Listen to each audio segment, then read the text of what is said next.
¿Qué tal? Buenas noches. Comienza un nuevo programa de cuestiones y contrapuntos. Como ustedes saben, este programa se graba los días martes y hace poquitas horas el gobierno argentino logró un acuerdo con sus acreedores con respecto a la deuda externa.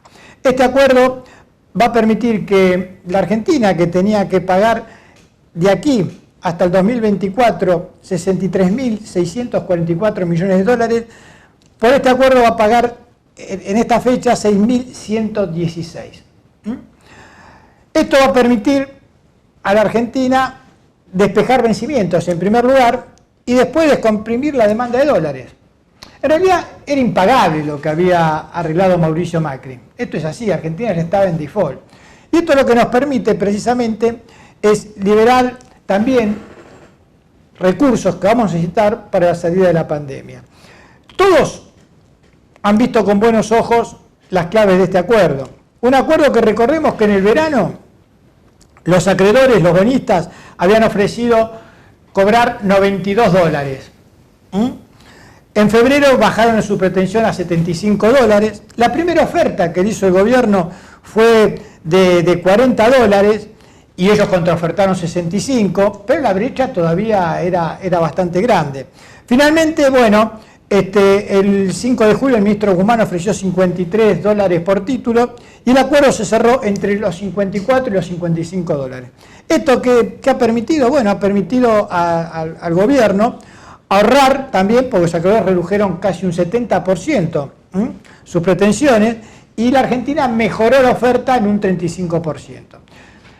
Estos son todos números, pero en la cuestión política, bueno, evidentemente es el primer acto grande que hace el gobierno en medio de la pandemia y que no tiene que ver con la pandemia. Por eso, el presidente, entre otros, el presidente del PJ bonaerense y intendente de Merlo, Gustavo Menéndez, tuiteó: felicitaciones, presidente, el acuerdo logrado con los acreedores internacionales abre un sinfín de posibilidades de desarrollo sostenido para nuestro país. Una vez más, el peronismo repara los desastres que otros le han generado al pueblo argentino, refiriéndose a la deuda que había tomado Mauricio Macri y los plazos para pagar esa deuda, que eran muy reducidos. Un Mauricio Macri que, como la tortuga Manuelita, se fue a París. No se fue por amor. Algunos dicen que, bueno, quiso tomar distancia de los problemas judiciales que tiene que enfrentar en la Argentina. Sus voceros decían que era porque una cuestión de trabajo, que tenía que ir a ocuparse precisamente en la FIFA de su lugar como vicepresidente de una fundación. En realidad, en la FIFA no hay nada. Se fue a descansar por ahí tampoco se fue yendo a la justicia, quería descansar y Francia resultaba un país acogedor para eso. Abandonó el barco. Y hoy, dentro de Cambiemos, evidentemente ya han decidido que Macri no es lo que más le conviene. ¿Por qué? Porque sostienen que ellos tienen un núcleo fuerte, que lo va a votar siempre, esté Macri o el enano Polvorita. Este núcleo fuerte, antiperonista, la gran mayoría, muy antiperonista, que se sumaron algunos antikirchneristas, lo van a votar siempre a Cambiemos. El tema es que con eso solo no alcanza. Entonces están buscando la alternativa. Desde una ala más negociadora puede ser la del actual jefe de la ciudad porteña, Horacio Rodríguez Larreta, o la presidenta del PRO, Patricia Bullrich, de una ala más dura. Y en realidad los collares son distintos, pero el perro es el mismo. Si no, fijémonos lo que pasó este fin de semana. Otra vez hubo una manifestación en el Obelisco, esta vez en contra de la reforma judicial, banderas argentinas, hablando de democracia, de la libertad, también anticuarentena, se mezclaban distintas cuestiones ahí. Y esa marcha pasó, es cierto que no hubo mucha gente, pero pasó sin inconveniente. A las pocas cuadras había otra marcha, pero esta vez una marcha de protesta pidiendo por el que se restablezca el juicio, que sepa en realidad qué es lo que pasó con Maldonado, a más de 2 años de su desaparición, ¿no es cierto? Después apareció obviamente ahogado, pero bueno, las circunstancias que llevaron a la muerte de Maldonado, y esta marcha sí fue reprimida. O sea, los policías de la ciudad autónoma que permitieron a unos manifestarse alegremente, a los otros los reprimieron, y esto es una decisión política. Con esto que quiero decir que Rodríguez Larreta y Patricia Bullrich son lo mismo, aunque se manifiesten de distinta forma. Lo cierto y concreto es que Juntos por el Cambio ve que Mauricio Macri no puede ser el candidato porque si es el candidato, es el candidato de la derrota. Entonces están buscando la manera para llegar al 2021 en principio y en el 2020 y en el 2023 poder retornar al gobierno nacional. Esto es lo que está pasando hoy en el seno de Cambiemos. Y bueno, volviendo al tema del arreglo con el Fondo Monetario Internacional, esto es lo que decía Alberto Fernández, que era lo primero que quería arreglar. A partir de ahora va a tener que mandar el presupuesto, va a tener que decir cuál es la acción que va a llevar a cabo su gobierno en esta pospandemia, evidentemente, que todavía vamos atravesando, que todavía no llegamos al pico, esperemos que sí, esperemos que a partir de ahora esto vaya menguando, pero no tenemos ninguna certeza. Así que lo más recomendable es que se cuiden, que nos cuidemos entre todos, que tratemos de salir lo menos posible, solamente por necesidad. Hay que aguantar un poco más todavía. Cada vez los fallecidos son más, cada vez los contagiados son más, cada vez el virus circula más entre nosotros. Entonces tenemos que tratar de preservarnos. Nos vamos a un corte y al regreso continuamos con más cuestiones y contrapuntos.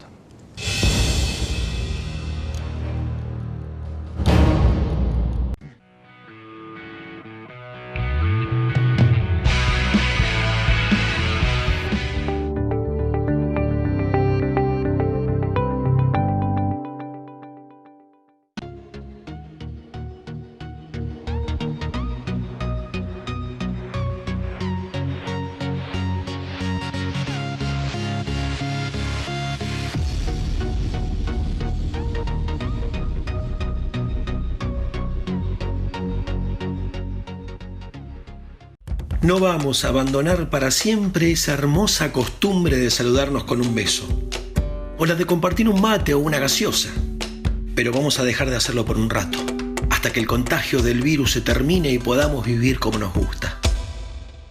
La expansión del coronavirus se puede detener, cuidándonos, queriéndonos.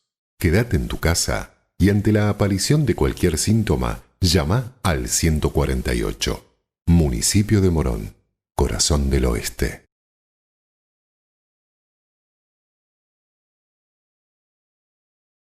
Te presentamos Doctoros de PIM, un servicio de nuestra obra social, por el cual podés comunicarte con un médico a través de videollamadas las 24 horas del día, los 7 días a la semana. Baja la aplicación y sumate a la telemedicina a través de tu consulta médica online, sin salir de tu casa. OSDEPIM, te estamos cuidando.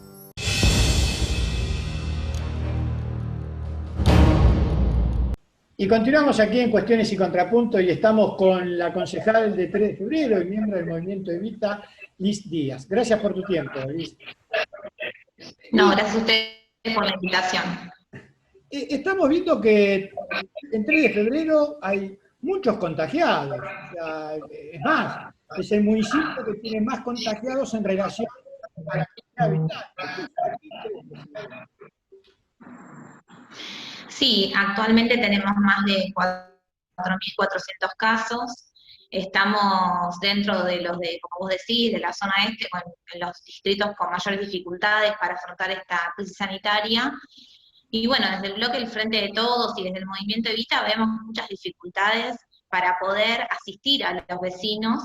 Creemos que en este sentido el gobierno municipal la verdad que se muestra muy cerrado para coordinar con las organizaciones sociales y para poder abrir el juego y darle participación a todos. Nosotros desde el primer momento, y ya han hablado otros compañeros en tu programa, hemos reclamado un comité de crisis para poder abordar estas problemáticas y que nuestros vecinos pasen este momento tan difícil de la mejor manera posible. Hoy nuestros hospitales están en una ocupación de camas que es alarmante, y bueno, vemos, la verdad que con mucha preocupación esta circunstancia. ¿Y vos ves que hay un monitoreo o un seguimiento de los casos del COVID al que lo tiene y a sus allegados más cercanos? Mira, para ser amable te diría que es deficiente, muy deficiente. Nosotros hemos tenido vecinos y tenemos constantes demandas de, bueno, por un lado, gente que espera 3, 4 días el hisopado. Gente que ha esperado mucho tiempo el resultado, y más allá de eso, digamos, toda esa cuestión de que se alarguen tanto los tiempos, dificulta el poder aislar a los contactos estrechos. Entonces hace que gran cantidad de vecinos estén circulando, en algunos casos, siendo asintomáticos, y eso implica una reproducción del virus que hoy por hoy en 3 de febrero no se está pudiendo controlar. Y ustedes, desde el movimiento Evita, que vos participás, entiendo que están también desarrollando un trabajo social 3 de febrero en medio de esta situación. Sí, yo te he contado también en tu programa, nosotros teníamos muchos comedores y merenderos. Actualmente tenemos 22 y nosotros estamos dando aproximadamente un promedio de 75.000 porciones por mes en 3 de febrero, porque en realidad los que eran merenderos se transformaron en comedores, y los que funcionaban 3 veces por semana hoy funcionan de lunes a sábado. Y si antes asistían a 100 familias, ahora asisten a 300, 350 familias. Y esto es así en todo el distrito, no te estoy hablando de los lugares más postergados de 3 de febrero. Ya no son los vecinos más humildes los que van a buscar un plato de comida, sino también trabajadores de la economía popular, gente que vivía al día, trabajadoras del cuidado, trabajadoras domésticas que hoy no están percibiendo sus salarios y necesitan un plato de comida porque asistiendo al comedor eso les permite pagar otras deudas. Mucha gente te dice en la fila cuando está esperando que le den la vianda, por lo menos a mí me cuentan que con eso, con lo que ahorran de comer en el comedor, hoy por hoy están pagando la luz, pagando el gas o pagando otros servicios que estaban sin poder cancelar. ¿Y cómo hacen, Liz, ustedes para dar este servicio y a su vez cuidarse? Porque me imagino que el estar todo el día en la calle, digamos, los pone en la primera línea de fuego también. Sí, nosotros decimos que las trabajadoras del cuidado, las trabajadoras de comedores, merenderos, ollas populares, son trabajadoras esenciales. Y desde ese lugar, desde el primer momento de la pandemia, hicimos mucho esfuerzo para poder cumplir con el protocolo y que todas internalicen, porque hoy por hoy tenemos que, primero los comedores ya no funcionan como antes, que se servía a la mesa y se sentaban los niños a comer. No, hoy todo se sirve en viandas, y hemos discutido mucho. Yo les decía, a ustedes les puede faltar tomate, les puede faltar carne, verdura, lo que sea, pero no les pueden faltar guantes, alcohol en gel y las cuestiones mínimas de protección. Por suerte, y gracias a Dios, todo lo que va de la pandemia no hemos tenido compañeros o compañeras infectados en los comedores y ollas populares. Eso no, demuestra para que se hace la tarea con mucho amor y sobre todo con mucha responsabilidad. Sí, uno también observa que en esta línea para poner un título de los cuidados, la mayoría también son mujeres. Sí, el 90% son mujeres, pero también, ¿sabes qué? Te cuento otra cosa. Nosotros, a partir del inicio de la pandemia, hemos visto que muchos jóvenes que anteriormente los encontrabas en la esquina o en la canchita, hoy participan de las ollas populares. Se sienten importantes, se sienten reconocidos, sienten que están haciendo algo por su barrio, y hemos también elaborado un dispositivo de asistencia para los pibes, porque bueno, también muchos de ellos se enfrentan consumos problemáticos que también tenemos que asistir.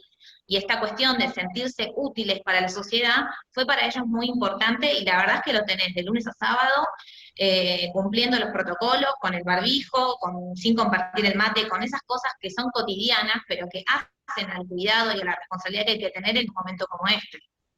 Liz, ¿cómo estás viendo el gobierno de Alberto Fernández? Hoy estoy mucho más esperanzada porque es el día que, bueno, se ha podido acordar con los bonistas y eso creo que abre una nueva etapa en el gobierno.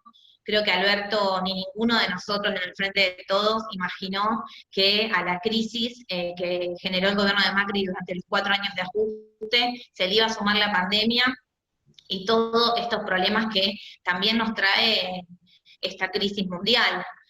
Creo que hoy por hoy tenemos un gobierno fuerte, con un liderazgo muy importante de Alberto, que ha podido poner como prioridad la salud. Eso creo que fue el mayor logro de gobierno que tiene hasta ahora.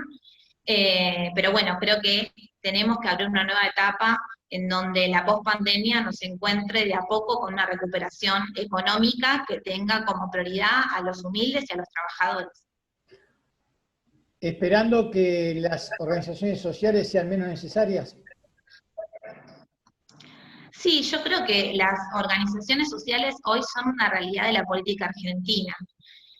Ojalá llegue un punto en donde las organizaciones sociales empecemos a construir viviendas y a cerrar los comedores, y donde todas las familias puedan comer en sus casas. Yo creo que hoy por hoy las organizaciones sociales, así como eran los partidos políticos en su momento y eran hegemónicos en la política, bueno, hoy las organizaciones sociales son un nuevo sujeto político que hace 4 años, desde la primera marcha de San Cayetano, irrumpieron en la calle y hoy ya son una realidad. Creo que es la política la que tiene que poder incluir a las organizaciones sociales y expresar eso que tiene que ver con la organización comunitaria, con el trabajo del cuidado, con las mujeres más humildes, que hoy son las que se organizan, que pelean contra el narcotráfico, contra la violencia de género, que son las que están parando la olla y generando políticas en contra del hambre. Bueno, todo eso hoy tenemos un gobierno que trata de no solamente escuchar, sino interpretar y gestionar para estos sectores, y bueno, esperemos que las organizaciones sociales podamos pensar en esa Argentina de la post-pandemia con trabajo, con unidad política para poder seguir profundizando, y donde ya te digo, no tengamos que estar en la primera línea de batalla peleando contra el hambre. ¿Vos pensás que puede llegar a haber tensiones en esta recuperación de la Argentina entre los trabajadores formales y los informales? Yo creo que tensiones siempre va a haber. La Argentina ha construido históricamente desde el conflicto, pero también desde la unidad. Hoy nosotros sabemos qué es lo que pasa cuando los trabajadores nos enfrentamos entre nosotros y la política no logra interpretarnos. Bueno, viene un gobierno de derecha que te empobrece más, que te hambrea, que te genera una deuda externa gigante que van a pagar hasta tus nietos. Todos vivimos eso, entonces tenemos una responsabilidad muy grande y sabemos que hoy no tenemos que agudizar contradicciones secundarias que nos lleven a que otra vez venga un proyecto político de derecha que nos reprima, que nos vuelva otra vez a poner en quinto lugar y que lo principal sean los grupos concentrados de poder.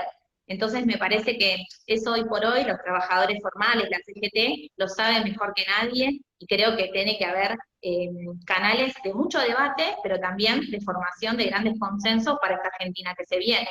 Ya la realidad de que todos los trabajadores estén en una fábrica cumpliendo 8 horas de trabajo, eso no va a pasar, porque estamos frente a otro mundo. Creo que hoy la tercera parte de los trabajadores, bueno, son trabajadores de la economía popular, trabajadores informales. Lo vimos con la implementación del IFE, donde se pensaba que iba a llegar a 3 millones de personas, y casi son 10 millones de trabajadores los que están cobrándolo. Entonces hay una realidad que el Estado no estaba mirando. Y creo que las organizaciones de los trabajadores tampoco. Entonces, bueno, es esa nueva realidad que a todos nos cuesta, por supuesto, acostumbrarnos. Bueno, hoy ya tenemos que construir un país, un modelo económico que nos contemple a todos. Que sea para todos, ¿no es cierto? Bueno, ese es el tema de peronismo, que estén todos arriba del barco. Y no la mayoría arriba, pero un 10, un 15, un 20% todavía en el agua, ¿no es cierto? Y por último, sé que vas a estar organizando un encuentro para hablar de la problemática de los inquilinos. Cuando este programa salga, ese encuentro ya lo hicieron, pero si alguno quiere poder ver en la red, me imagino que lo va a poder encontrar.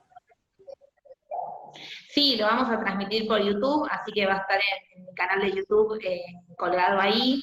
Pero bueno, nosotros estamos trabajando con los inquilinos y las inquilinas de 3 de febrero, que también en esta pandemia fueron muy perjudicados, y la verdad que el problema del acceso a la vivienda, eso te digo, es uno de los grandes temas que tenemos que construir en esta Argentina que se viene. Estamos, la verdad que muy contentos con la sanción de la ley de alquileres, pero bueno, eso tiene que transcurrir un camino y generarse políticas públicas y herramientas para que eso sea una realidad.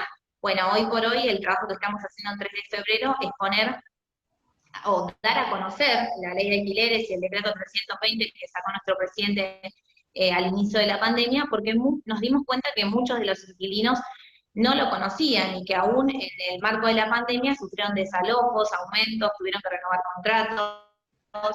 Bueno, hoy son un sector que la verdad que son muchos, también muchos jóvenes que hoy por hoy están con muy poca proyección de poder tener una vivienda propia y saben que van a ser una generación que tenga que seguir alquilando. Entonces, bueno, a eso tenemos que darle derechos y creemos que en 3 de febrero podemos crear un espacio en donde los inquilinos y las inquilinas puedan estar representados. Gracias por tu tiempo, Liz. Bueno, pasó por Cuestiones y Contrapuntos la concejal de 3 de febrero y miembro del Movimiento Evita, Liz Díaz. Nos damos un corte y de regreso continuamos con el programa.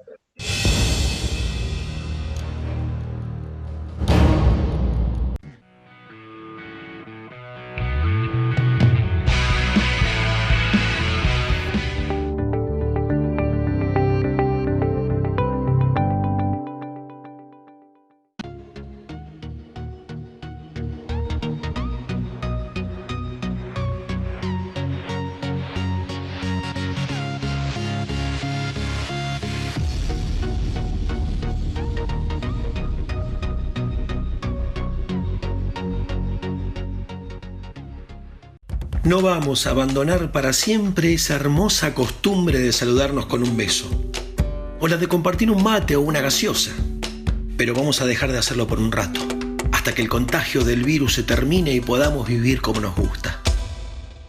La expansión del coronavirus se puede detener, cuidándonos, queriéndonos. Quédate en tu casa y ante la aparición de cualquier síntoma, llama al 148. Municipio de Morón, Corazón del Oeste.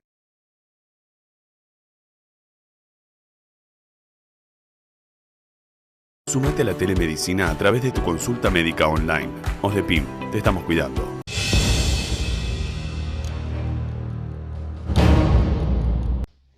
Y continuamos aquí en Cuestiones y Contrapuntos y estamos con la doctora Gabriela Piovano. Ella es médica infectóloga en el Hospital Muniz. Gracias por su tiempo, doctora. Muchas gracias a ustedes por invitarme. Doctora, ¿estamos en el pico de la pandemia o todavía esto se va a profundizar y cada vez va a haber más infectados y lamentablemente también más muertos? Bueno, eso está realmente en este momento en nuestras manos, como se dice, porque en realidad el pico de la pandemia en Argentina va a ser el día que se llega a la mayor cantidad de casos y al otro día, y a partir de ese otro día, cada vez los casos sean menos.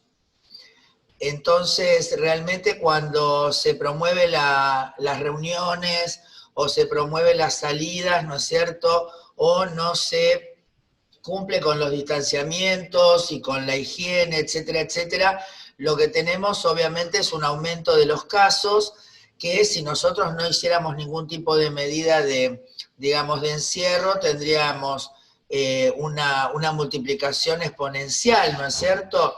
Y entonces ya estaríamos arriba seguramente de los 100.000 casos, inclusive por día, situación que ya está, por ejemplo, Estados Unidos atravesándola. A la vez, una cosa más.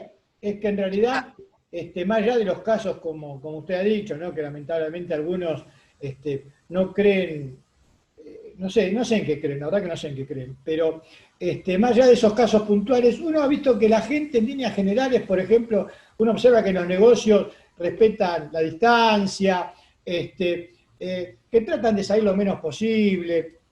Yo creo que realmente si nosotros hemos tenido los números que tenemos, más allá del esfuerzo que haya hecho el Estado, se debe claramente a que la inmensa mayoría de la población adhirió, comprendió y tomó como propia esta medida, porque si no realmente estaríamos en un caos, porque fíjese usted que una persona por ahí tuvo que viajar a algún lugar, vuelve, y de ahí surgen por ahí 50, 100, 150 personas afectadas. Si esto, digamos, no hubiese sido respetado, a esta altura realmente ya estaríamos totalmente desbordados. Por eso lo que quiero decir es que estamos en el momento donde si tal vez ahora se empieza a tomar una política, digamos, de cuarentenar, por ejemplo, ¿no? Restringir mucho más como se hizo el 1 de julio durante 15 días y, por ejemplo, durante 7 días o 10 días que se permita circular, obviamente siempre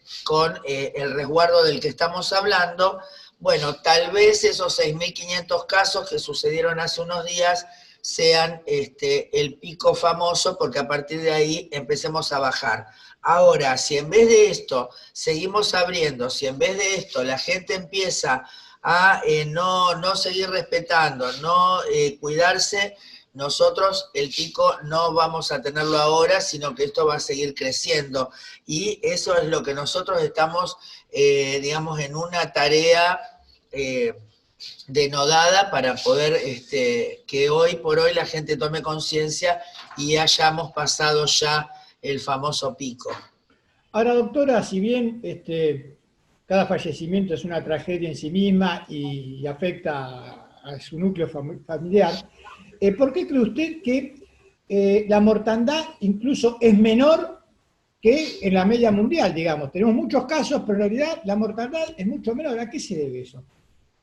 Bueno, eso se debe a que claramente, primero y principal, a que nosotros tenemos un sistema de salud que al haber hecho cuarentena se pudo fortalecer y en muchísimos lugares multiplicar por 10 la capacidad por ahí de alojamiento, de dar oxígeno y en algunos casos también lo que llamamos la terapia intensiva y la disponibilidad de respiradores.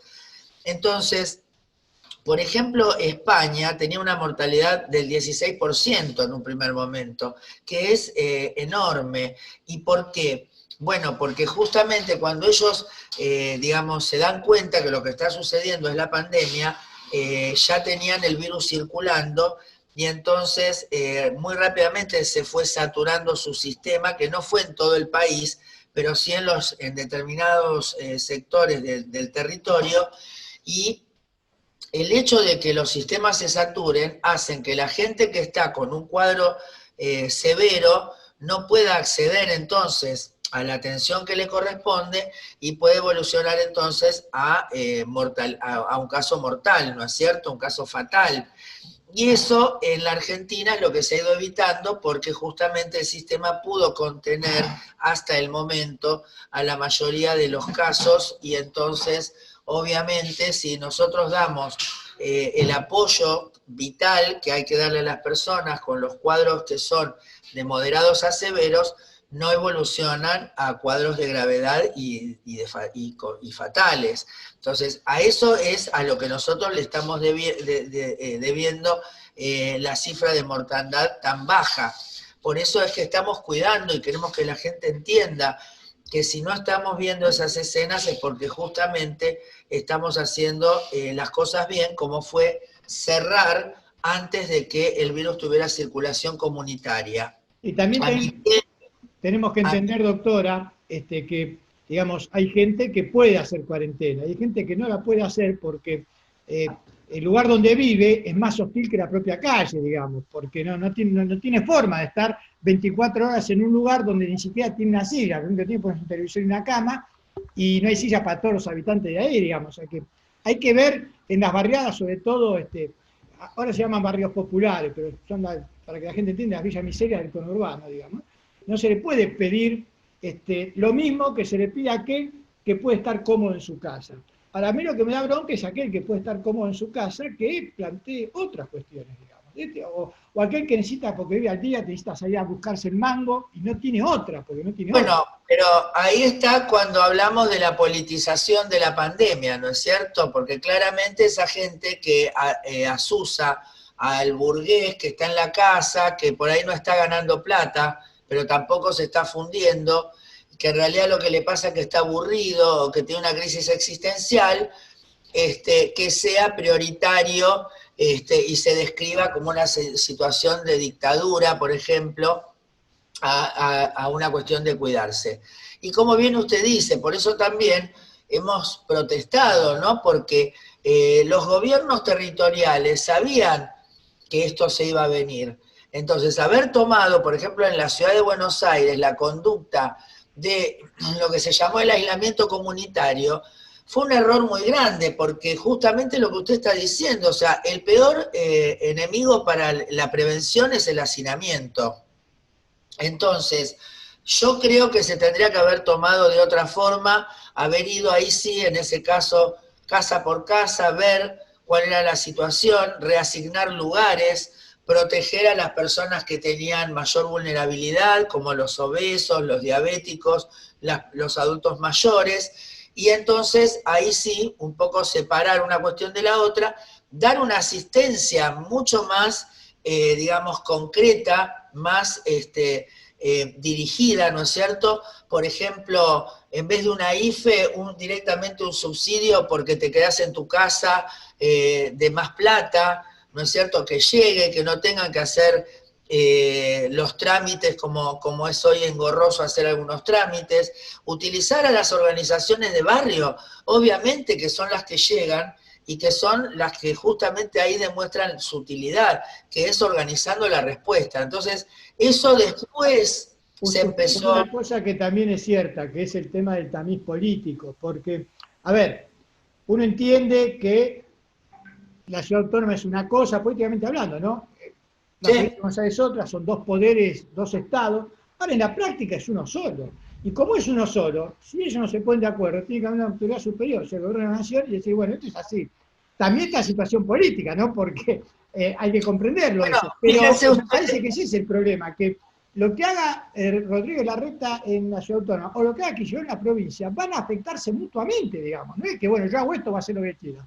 Este es el problema. Bueno, ahí está lo que uno ve, que es cómo se está invisibilizando, que en realidad el que promueve las aperturas es Rodríguez Larreta y no ni los infectólogos, ni el gobierno nacional, ni el de Kicillof. Más allá de que hay miles de escenas del conurbano donde la gente hace cualquier cosa en la calle, pero eso no quiere decir que sea lo que el gobierno promueve. Entonces, a mí eso me preocupa también, porque entonces...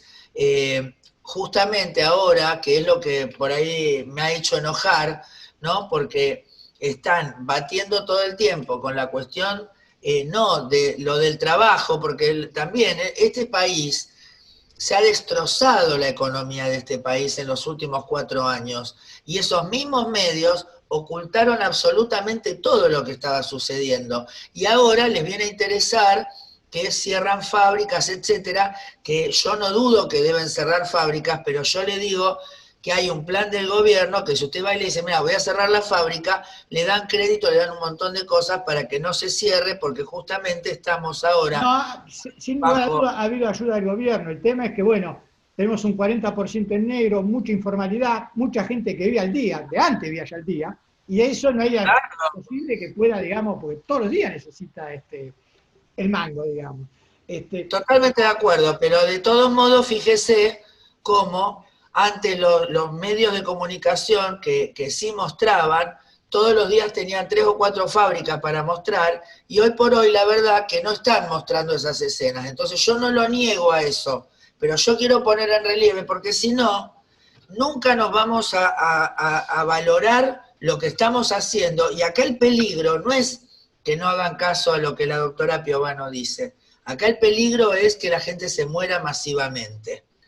Ese es el peligro. Entonces, Por eso yo me pongo loca, pero bueno, no es que me pongo Pero es loca. muy enfática. Yo soy muy enfática, es verdad. Una posición tomada al respecto y está bien. El tema... Pero es que lamentablemente la revivo cada día lo que pienso, porque justamente lo que pasa me vuelve a dar la razón de lo que yo pensaba. Porque vuelvo al punto. Si vos me das como ejemplo a Chile, ¿no? Porque me decís, mirá Chile, cómo abrió la economía, no importa, y les va bien. Mentira, le fue recontra mal. Entonces, el tipo que nos propuso Chile como modelo, hoy se tiene que callar la boca. Bueno, Hoy tiene que agarrar y decir... Doctora, si algo demostró esta pandemia es que la importancia del Estado. Independientemente de los gobiernos, o sea, no puede haber un país sin Estado, porque el Estado tiene que regular. Si no hay quien regule, bueno... Pero aparte cuando esta gente te habla de Noruega, de Suecia, de Dinamarca, de lo que están hablando son de países que cobran muchísimos impuestos y que sobre todo cobran lo que es las ganancias de las empresas a las que obligan a reinvertir en su propio Estado. Entonces, eso si no lo decimos, si nosotros cada 4 años, cada 12 años vamos a tener gente que toma la plata que nosotros trabajamos, ganamos, invertimos, etcétera, y se la lleva afuera, y obviamente siempre vamos a vivir de crisis en crisis. Entonces, lo que uno dice es, en este momento estamos en una crisis, el mundo está en una crisis por el virus, pero a su vez, nosotros, mira, hasta destruido como lo dejó Mauricio Macri, teníamos un sistema de salud. Venimos de otra crisis anterior. Claro, pero fíjese usted que nosotros tuvimos, antes de Macri nosotros teníamos 16 vacunas, nosotros teníamos la UH que hacía que los niños tuvieran que hacerse control, teníamos un montón de programas de asistencia para personas con problemas de discapacidad, con problemas de Chagas, con problemas de tuberculosis, bueno. Así todo, que Mauricio desarmó todo eso, que el ministerio pasó a secretaría, como queramos decirle. Pero fíjense que así todo, nosotros tenemos un sistema de salud que estaba machacado mal, sobre el que nos montamos. Hay países en el mundo, Perú no tiene sistema de salud, Ecuador no tiene sistema de salud, Colombia no tiene sistema de salud, Haití, pobrecitos, creo que ni les llegó el virus porque no tienen aeropuerto. Sin lugar a duda, nosotros tenemos muchos problemas, pero hay dos cuestiones que hacen ya a nuestra historia y es parte nuestra, que es la salud pública y la educación pública y la universidad gratuita, digamos. Eso es algo que precisamente tenemos que defenderlo y es lo que nos puede hacer salir el día de adelante en una sociedad mucho más justa. Ahora, doctora, para finalizar, uno observa que, por ejemplo, no hay una propaganda o un mensaje directo hacia los adolescentes. Y uno sabe que los adolescentes son, digamos, inmortales. O sea, ellos creen, digamos, tienen una forma que es lógica de su edad, no es que esté mal, es así. Y me parece que uno no ha visto un mensaje diferenciado hacia el adolescente con respecto a esta pandemia, porque precisamente es muy probable que ellos puedan contagiarse y pasen por la enfermedad sin ningún problema, pero bueno, contagian al resto y es preocupante, porque lo que usted dice, las reuniones sociales grandes, masivas, de música, ellos especialmente son los adolescentes. Ahora, me parece que hay que tener una visión también hacia ellos y llegarle de alguna manera.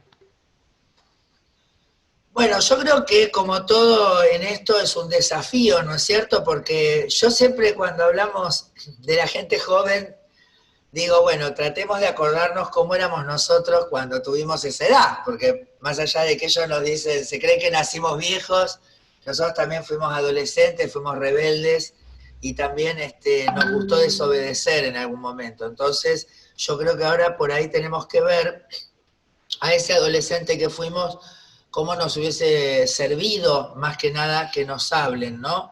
Pero también hay una paradoja, que hay un montón de adolescentes en la Argentina que en realidad desde hace muchos años se criaron adentro, ¿no? Con el asunto de las redes, etcétera.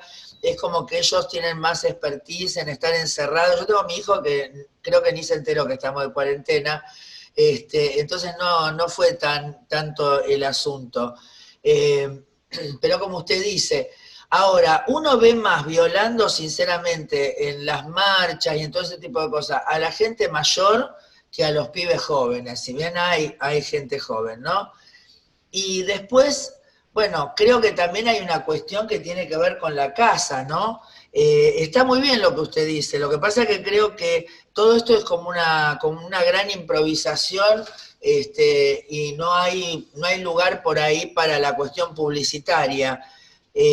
Pero también creo que como siempre, ¿no? Hay algo que tiene que ver con la casa de uno, a donde uno aprende, digamos, a ver el mundo y a ver en qué se refleja. Y nosotros en este momento, por eso yo le decía, nosotros tenemos que dejar el egoísmo de pensar que el otro me puede infectar y que yo no me quiero infectar. Yo creo que nosotros tenemos que ir hacia, por el contrario, la empatía de pensar que en realidad yo puedo estar infectada y qué puedo hacer yo para que la gente que vive conmigo no se contagie. Entonces, si todos hacemos eso, establecemos entre todos una gran barrera de amor, en realidad. Y entonces, en vez de estarlo viviendo como una cuestión de desconfianza hacia el otro, lo estamos viviendo como una cuestión de cuidado y de entender que ese otro soy yo y que yo soy ese otro. Entonces, así es, doctora. Si bien somos seres individuales, vivimos en comunidad. Por lo tanto, nuestras relaciones tienen que ser así. Muchas gracias por su tiempo, ¿eh? Ha sido usted muy amable. Muchas gracias a usted y bueno, espero que haya sido enriquecedor lo que estuvimos hablando, que no mucha gente se enoje conmigo y que entendamos que justamente que acá lamentablemente no se trata de nuestras opiniones, se trata de un ente biológico que si nosotros le damos la posibilidad de transmitirse, lo va a hacer impiadosamente y que la mayoría no le va a pasar nada, pero a aquel que le pase algo, probablemente sea alguien que nosotros amamos. Entonces, tratemos de pensarlo desde ese lugar. Así que bueno, muchas gracias. No, gracias a usted. Y fue la doctora Graviela Piovano, infectóloga del Hospital Muñiz, que pasó por Cuestiones y Contrapuntos. Nos vamos a un corte y al regreso continuamos con más Cuestiones y Contrapuntos.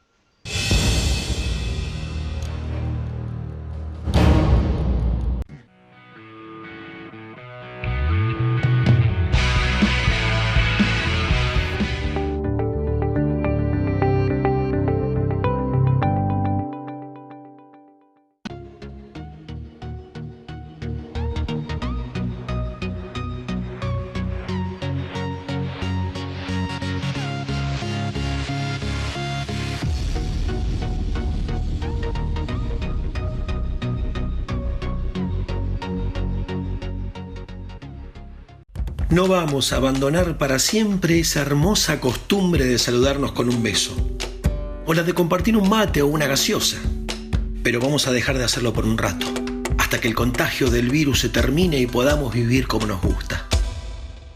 La expansión del coronavirus se puede detener, cuidándonos, queriéndonos. Quédate en tu casa y ante la aparición de cualquier síntoma, llama al 148. Municipio de Morón, Corazón del Oeste.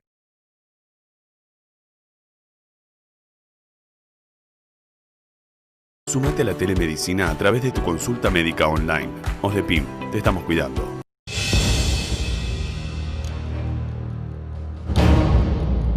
Y comenzamos nuestra recorrida por algunos lugares del conurbano bonaerense. Y vamos a estar en la municipalidad de Hurlingham, donde allí se reunió el intendente municipal, Juan Zabaleta, con el secretario nacional de Políticas Universitarias, Jaime Persic. El motivo, ampliar las instalaciones de la Universidad de Hurlingham. Esta es la nota.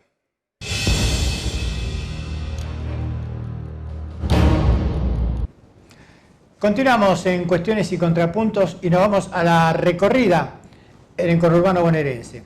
Y fuimos a Merlo, donde allí hablamos con el rector de la Universidad Nacional del Oeste, porque el Ministerio de Educación de la Nación le otorgó el reconocimiento oficial a varias carreras que ahí se dictan. Esta es la nota.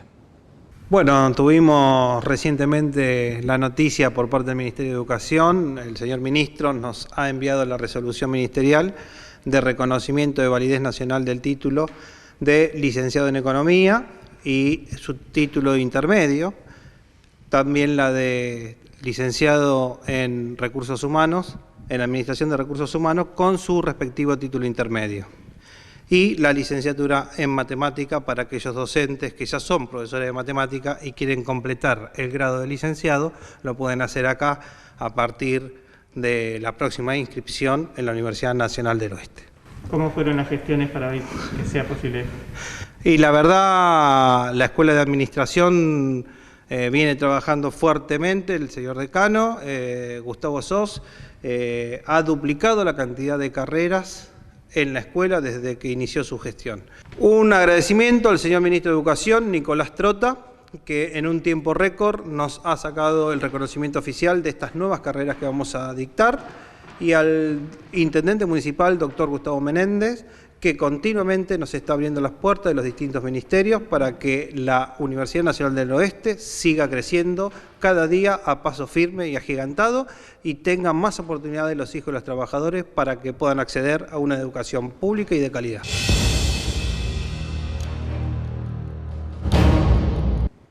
Y de la Universidad Nacional del Oeste, en el municipio de Merlo, nos vamos al municipio de Morón. Y así estuvimos con el secretario, mejor dicho, de salud de dicho municipio, Martín Latorraca, y el intendente Lucas Gui, para ver cómo es el monitoreo que hace Morón con los pacientes que tienen COVID.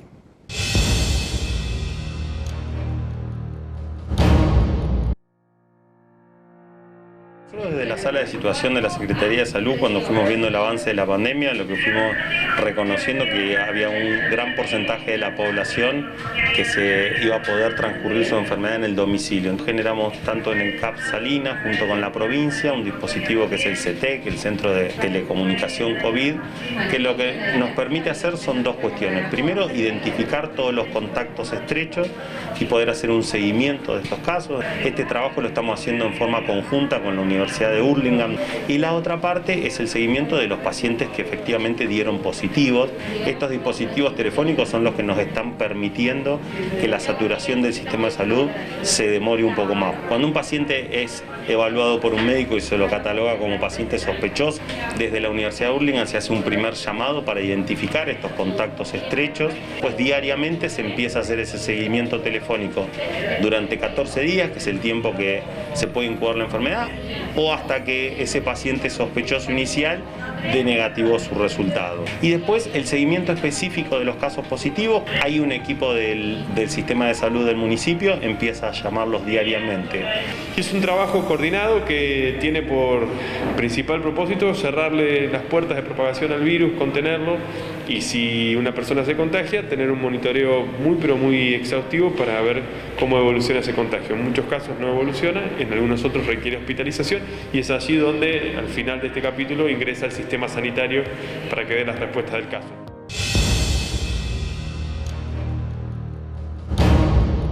Y ahora nos vamos a un corte y al regreso continuamos con más cuestiones y contrapuntos.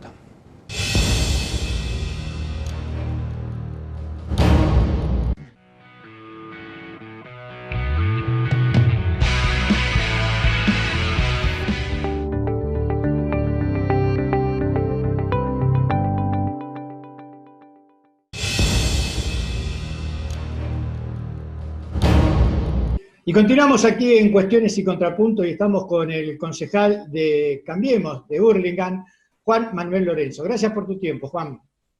Hola, Carlos, gracias a vos y un saludo a toda la audiencia. Bueno, ¿cómo están pasando ahí? ¿Cómo es el accionar del municipio en medio de esta situación atípica que es la pandemia, no? No, sí, nosotros lo estamos pasando bastante ocupados y con mucha preocupación por lo sanitario, mucha preocupación por lo comercial, por lo económico, mucha preocupación por lo social y sobre todo por los temas de seguridad, ¿no? Que en estos días fuimos noticia en Hurlingham por varios sucesos en cuanto a lo que tiene que ver con seguridad, bueno, un homicidio, varios robos, todos los días estamos viendo que suceden este tipo de cosas y bueno, ocuparnos de todo ese tipo de cosas como veníamos. ¿Estadísticamente se han aumentado los hechos delictivos en el municipio de Hurlingham? Mira, estadísticamente uno no suele llegar a esos números, pero sí vemos lo que nos marca el vecino. A mí me llegan todo el tiempo llamados, robaron en tal lado, una casa en el otro, una salidera. Bueno, la realidad es que vemos cómo el calor del territorio nos marca que sí. ¿Y cómo observas en los sectores vulnerables, Morris, parte de Villa Tesey, donde, bueno, la gente vive al día y con esta situación, digamos, tiene, me imagino, mucho más problemas? Sí, no solo sucede en los sectores vulnerables, la realidad es que nosotros estamos bastante ocupándonos de todo lo que tiene que ver, como así lo hace el municipio, quien tiene responsabilidad en hacerlo desde la Secretaría de Desarrollo Social y eso. Nosotros hoy estamos ayudando en alimentos y en otro tipo de cosas. Por ejemplo, ahora que viene el Día del Niño, con alguna cosa para ese día particular y que los nenes que más lo necesitan puedan pasarlo de otra manera. Estamos colaborando con 17 comedores y merenderos, con más de 300 familias puntuales en situación de vulnerabilidad y bueno, seguir reforzando eso y vemos poco a poco cómo no solo en sectores más vulnerables se va dando esto, sino que la pandemia y por ende la cuarentena va tocando gente que en algún momento no necesitaba de eso y que hoy esté posibilitada de trabajar y de desarrollarse de manera ¿Cuál normal. crees que vos, que debe ser la mirada de la oposición en estos momentos, habida cuenta que uno observa que desde Cambiemos hay como dos grupos bastante diferenciados entre aquellos que salen a la luz pública en contra de todas las medidas del gobierno, incluso hasta provocando marchas en medio de la cuarentena, y otros, por decir un nombre, más dialoguistas o que dicen, bueno, no es momento de tensar la cuerda?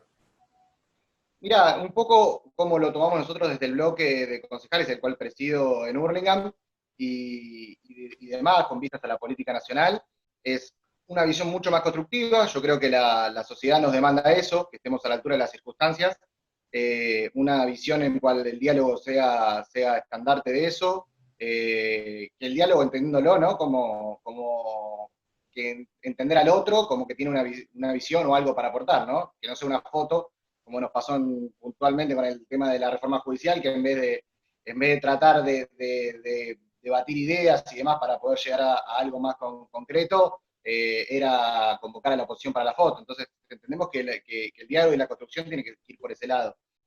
También entendemos que hay una lógica de la emergencia en el cual uno puede permitir ciertas cosas más allá de lo normal, y también entendemos que hay una lógica para el después, en el cual el gobierno, en cuanto a temas económicos, en diferentes temas de desarrollo de la Argentina, tiene que empezar a proyectar y a contarnos y a hacernos parte de cómo es, ¿no? No tenemos que bajar las banderas por el hecho de estar en una cuarentena o bajo una pandemia. Ha pasado con el tema Vicentín, con el tema puntual, gestual de la leche hace una semana y pico, en el cual el gobierno, por las diferentes manifestaciones, muchas en las cuales tuvo que ver la oposición, ha dado marcha atrás, ¿no? Juan, sé tu respuesta, que me vas a decir que este no es momento, pero yo creo que hay dentro de Cambiemos un debate sobre quién va a conducir ese espacio, ¿no es cierto? ¿Vos creés que Macri haya viajado ahora al exterior en medio de este debate interno? ¿Es como que eso se zanja de alguna manera? Mira, tengo entendido, y es de público conocimiento, que ha viajado por cuestiones institucionales, laborales de su cargo en FIFA, y más allá de eso... Sí, pero te digo, no hay ninguna reunión en FIFA, no hay nada, está todo, digamos, lo han dicho así, pero en realidad no hay nada de eso, por ahora. Más allá del trasfondo político que pueda tener que el expresidente, que hoy no tiene una responsabilidad política o de gobierno, digamos, porque sí, política la tiene, una responsabilidad de gobierno no haya viajado, creo que es algo que en cuanto a lo que deviene, lo que va a ser el año que viene, electoral, y lo que puede llegar a ser de cara al 2023, y los diferentes actores que se van posicionando, creo que es algo que va a ir decantando solo, y es también un poco el reflejo de lo que la sociedad demanda, ¿no? Si la sociedad demanda irnos al extremo nuevamente, por ahí gente de la ladura va a prosperar en eso, y si la sociedad demanda que sea un sector mucho más volcado al diálogo y a la construcción con otros espacios políticos, va a depender de eso, ¿no? Sí, uno lo que observa es que hay un núcleo duro en Cambiemos, pero es un núcleo duro que va a votar a Cambiemos, esté Macri o esté cualquiera, pero que con eso obviamente no alcanza, y para buscar ser otra vez una posibilidad de gobierno, tienen que ir a sectores que no son tan confrontativos. Uno lo ve esto, digamos, desde afuera, ¿no? Y, digamos, Macri se va a París y dice acá hay libertad, como diciendo que acá no hay libertad. O sea, él está en una línea muy confrontativa, que no es la que están ustedes. Por eso digo que uno observa esta interna en Cambiemos.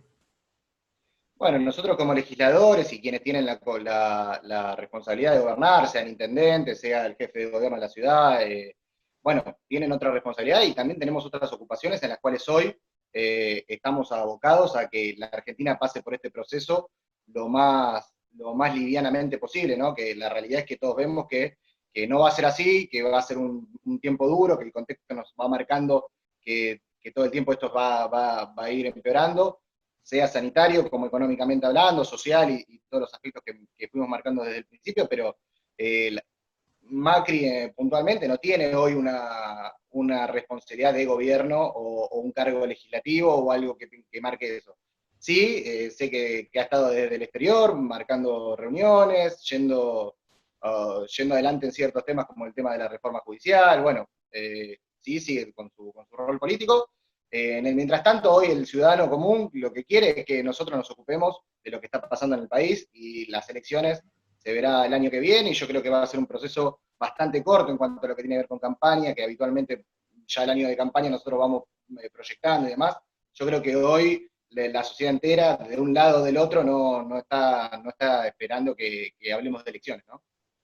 Juan, hoy se supo que, bueno, la Argentina logró acordar con nuestros acreedores con respecto a la deuda. ¿Qué opinión te merece esto? No, me parece que es una excelente noticia para, no solo para el gobierno, sino para todos los argentinos en sí. Estar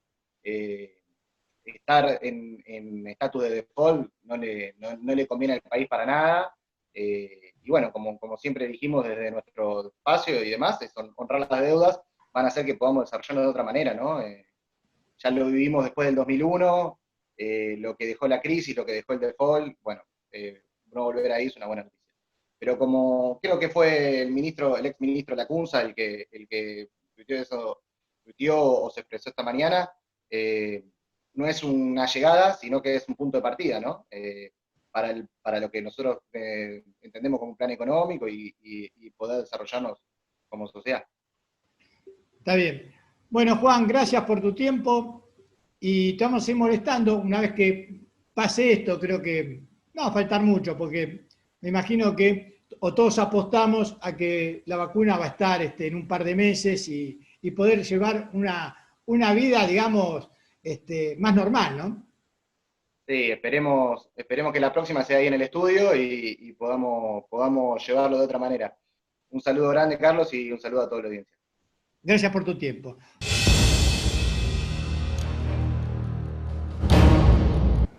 Bueno, esto ha sido todo por hoy. Nos vamos a encontrar el próximo miércoles a las 22 horas para más cuestiones y contrapuntos. Han sido ustedes muy amables.